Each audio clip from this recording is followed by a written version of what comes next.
Meron sana akong i-release na video mga sir, kaso nagdadalawang isip ako, no.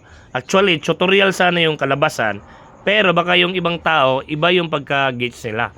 Kasi itong video na to, siguro meron na naka-encounter sa inyo. Yung piso wifi nyo, hindi makunikan, no. Kahit mag-reflash kayo, kahit palitan nyo ng memory, palitan nyo ng board, palitan nyo ng USB to LAN, di ba?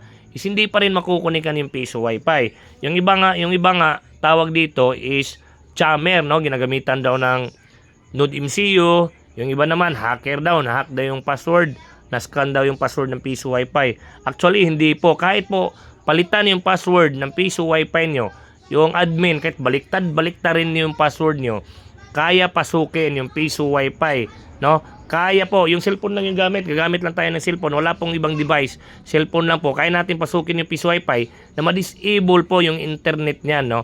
Meaning, kahit mag-connect yung mga customer niyo sa piso wifi nyo, is hindi na talaga makukunikan, palagi lang siyang connecting, no? Actually, magre-release ako ng video niyan, baka merong mga naka-encounter dyan sa inyo na na-repair na yung piso wifi nyo, repair kayo, tapos yung kapitbahay nakamasid lang sa inyo, tapos din inokay nila yung piso wifi nyo, nagagana, ayun, gumana, tapos pag uwi mo, tumix naman yung pinag-iwanan mo ng yung bindo na sir, hindi naman gumagana yung piso wifi kasi yung kapitbahay is disable naman yung piso wifi mo, no? So binalikan mo ulit, ni-reflash mo, pinalitan mo ng password, pag uwi mo is ganun pa rin, message ulit yung may-ari ng bahay, sir, yung piso wifi mo di naman makunikan ulit, no?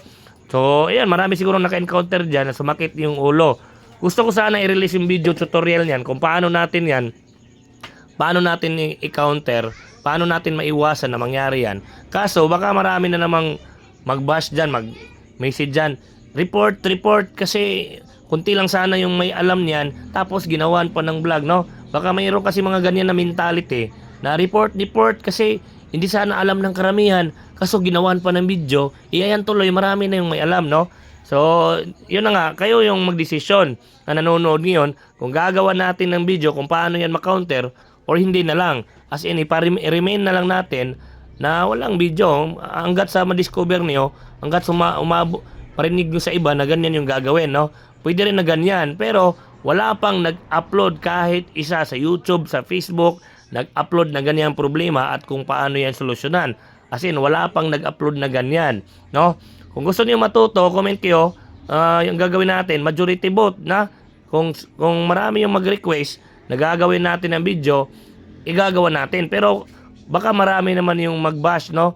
Report kasi nirelease yung video, wala sanang marunong niyan.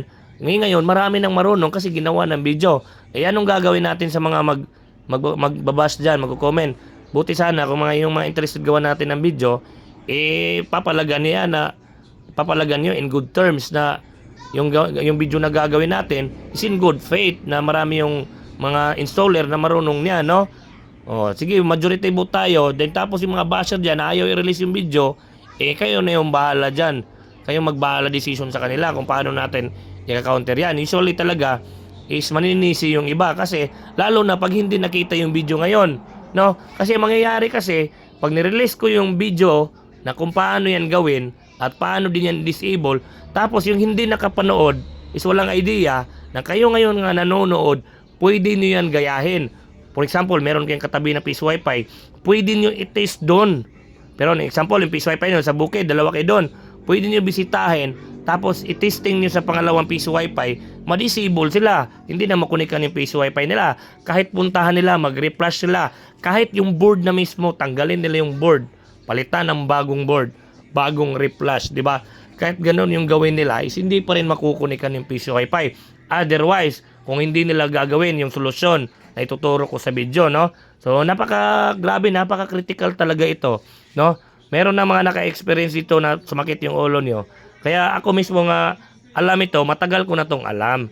Grabe, kung gugustuhin ko pa nga yung mga katabi kong piso wifi, napakarami kong katabi na piso wifi sa mga iba't ibang lugar, matagal ko nang dinisable yung mga internet nila. Pero kaso ako is ayaw ko naman nagawin sa iba na biglang bumalik sa akin, no? Kaya mga katabi kong piso wifi, patas lang yung laban, palakasan ng internet, pagandahan ng performance, no? Kasi kayo ka na nanonood ngayon, Pag natuto ka ng ganito kasi, pwede mo gawing gawing masama sa iba. Pwede mo disable yung mga piso wifi nila. Pwede mo ikuha, wala silang kalam-alam, no? As in, sasabihin ko sa inyo, wala pang may alam nito na nasa YouTube, nasa Facebook na nag-upload, no? Kaya, yun na nga, gagawa natin ng video, majority vote tayo, yan yung mangyayari. Kasi yung mga basher dyan na magbabash sa akin, report page, kayo bahala, baka i-report yung page ko, magko-comment dyan sigurado sa baba, kaya hindi ba yan isitol yung mga tao na yan, di ba? So yan yung yun yung dadalawang isip ako. 4 na taon akong pinag-iisipan na i-upload